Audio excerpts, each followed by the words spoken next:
Allu Arjun fans అసలు మామూలుగా celebrate చేసుకోవట్లేదండి. ఈ రోజు అయితే వాళ్ళు ఏదైతే 2 సంవత్సరాల నుంచి ఎదురు చూస్తున్న పుష్ప 2 సినిమా ఈ రోజు 9:30కి సంధ్యా థియేటర్లో బెనిఫిట్ షోతో ప్రారంభం అవుతుంది.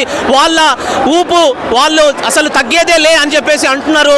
చూస్తూ ఉంటే మామూలుగా లేదండి. అసలు ఇక్కడంతా సెలబ్రేషన్స్ మీరు ఒకసారి చూడొచ్చు. జనాలు పోలీస్ సహకారం అసలు ఎంత ఉన్నా కానీ ఫ్యాన్స్ అసలు ఎవరి మాట పట్టించుకోవట్లేదు. మీరు చూడొచ్చు.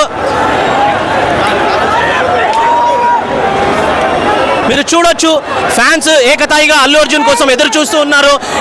ఎప్పుడైతే మా హీరో వస్తారు, ఎప్పుడు మా హీరో వస్తారు అని చెప్పేసి ఎదురుగా చిందులు వేసుకుంటూ వాళ్ళు ఎంత చూస్తూ ఉండండి.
Jai Bande!